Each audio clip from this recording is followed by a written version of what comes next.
On the 27th of July 1689, the Jacobites took the government forces completely by surprise and routed them in a period of 10 minutes.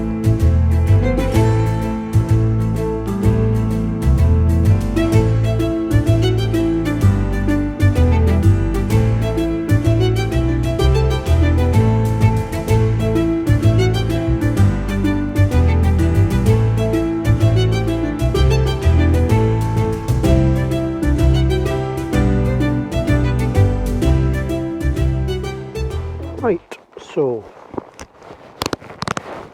now we leave Blair Castle and head towards Killiecrankie.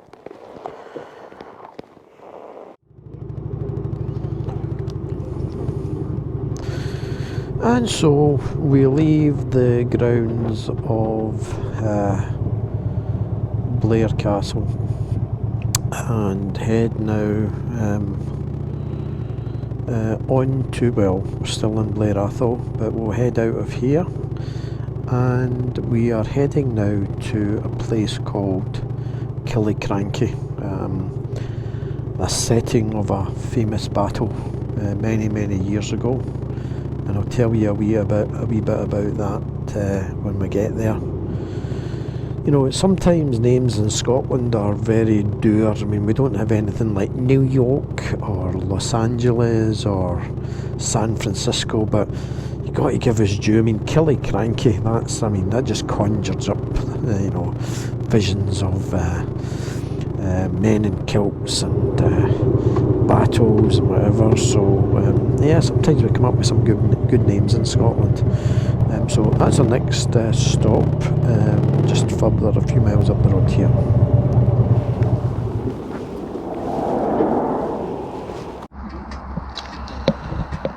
So what's Killiecrankie famous for? Well, I'll tell you.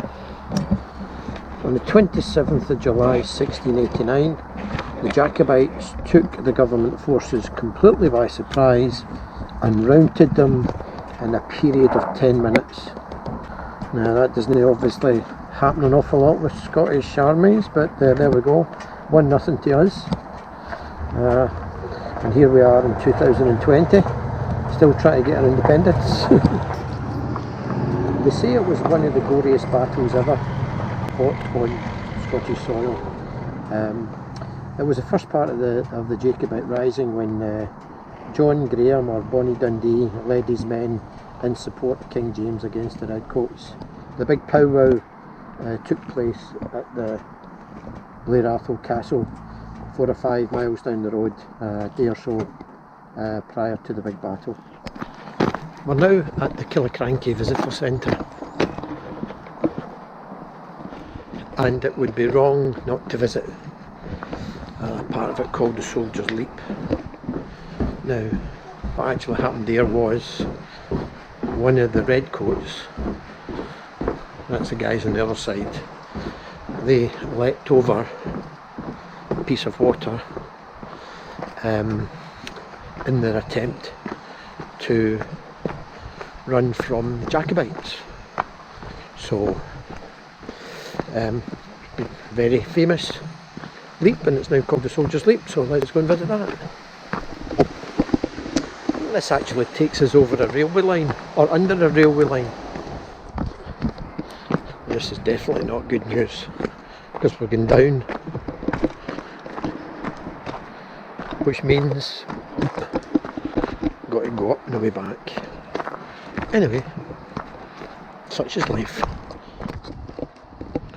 Just thinking, if this soldier ran down this hill, must have been going about some speed when he eventually got to the Soldier's Leap. Maybe that's what propelled him over the 18 feet, I think it was, that he supposedly jumped.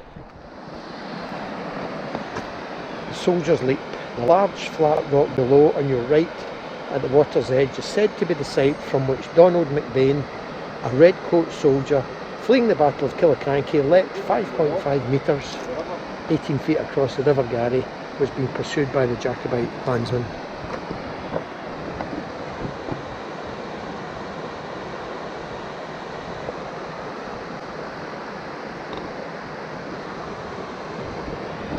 I think I would have leapt 18 feet. If I was being attacked by three marauding Scotsmen with claymores and swords. Wouldn't you? But there you are. Soldiers Leap. Okay, now back to the bike, and we're off to Pitlochry now. So let's go.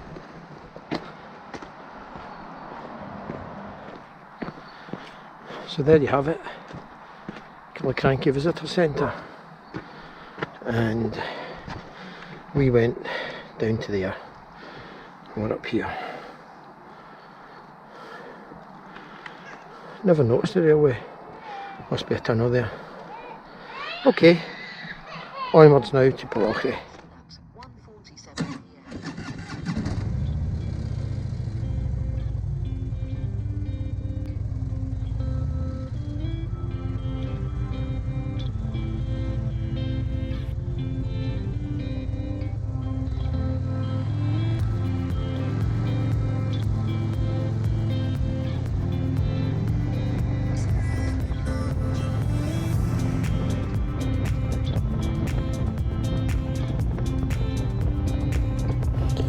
And so we enter into the Victorian town of Pitlochry, very popular tourist resort, and known for its famous Pitlochry Festival Theatre, which actually sits behind the main road here on the right hand side.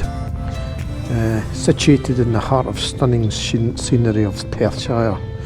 The development of the town began in the 18th century, again with our friend General Wade's Great North Road, built to allow the military access to the Highlands.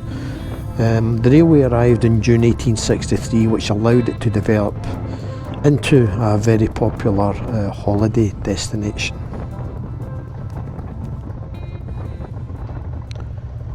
I'm going to head up here to the left and take you to, this is going into the grounds of a hotel called Atholl Palace Hotel.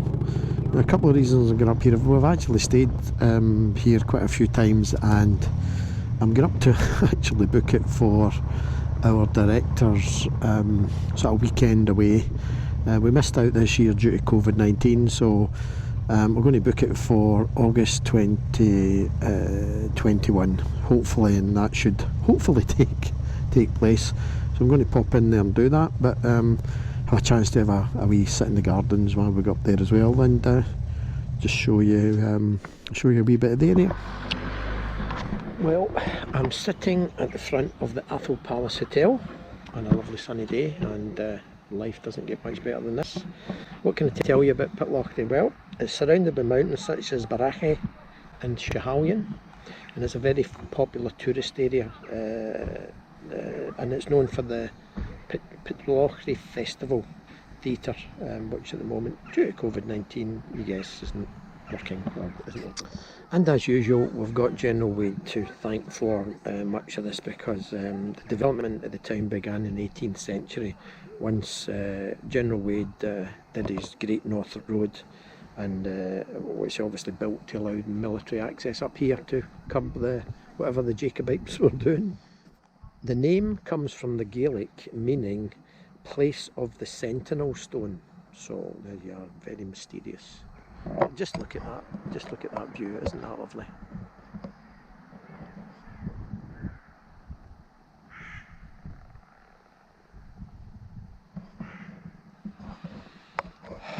Life's a bitch, isn't it? Life's a bitch. Okay, so we leave Atholl Palace Hotel now, and we now make our way to Dunkeld.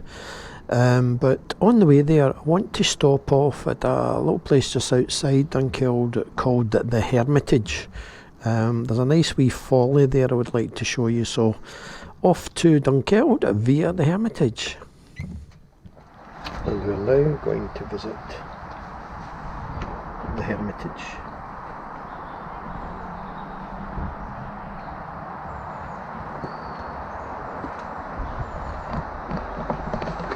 which is some sort of folly, so in we go.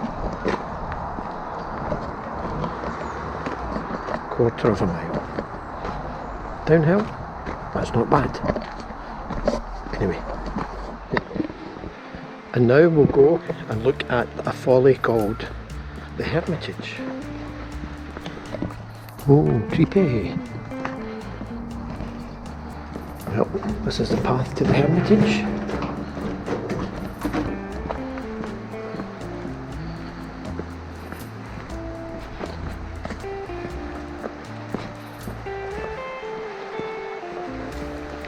This would be a good spot for a Blair Witch Mark II.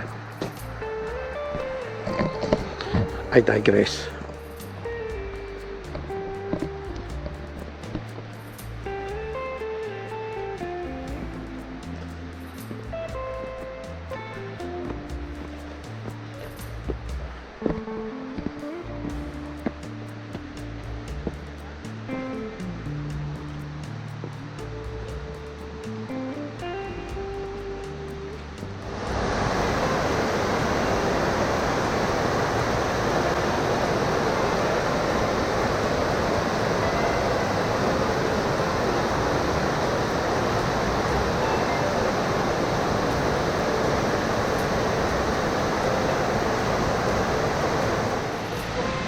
So this is the Hermitage, which I don't think you can get into today. I don't know if you can get in, but certainly not today.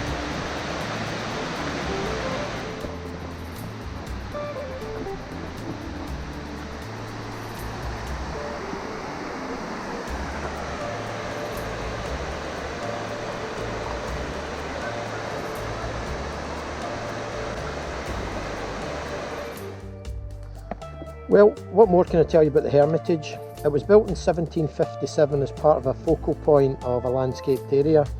It contains mirrors and landscaped pictures, which unfortunately it wasn't open to see today, but it was still quite an impressive sort of setting with a waterfall beside it. It's also known as Ossian's, what's it known as? Ossian's Hall. So that's the Hermitage. Okay, so it's next stop Dunkeld.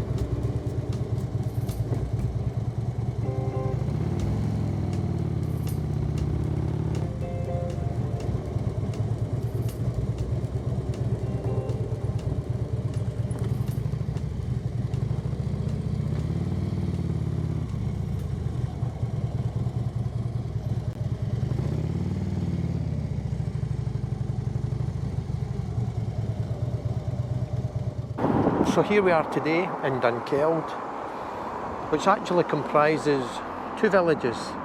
There's Burnham, which is on the south side over there, and there is Dunkeld, which is probably, that's the way most people remember it as such. And this is the River Tay, which seems to come into the Heart 200 quite a few times. I think we've crossed this a couple of times in our various travels. Yeah, beautiful day to see it. We're now coming towards the sort of latter part of the tour of the Heart 200. This started away back in June, and we're now in, this is actually now in November. So the bike will be getting put away pretty soon. I'll talk a wee bit later about the reason why it's taking so long to film this, but let's just enjoy the view.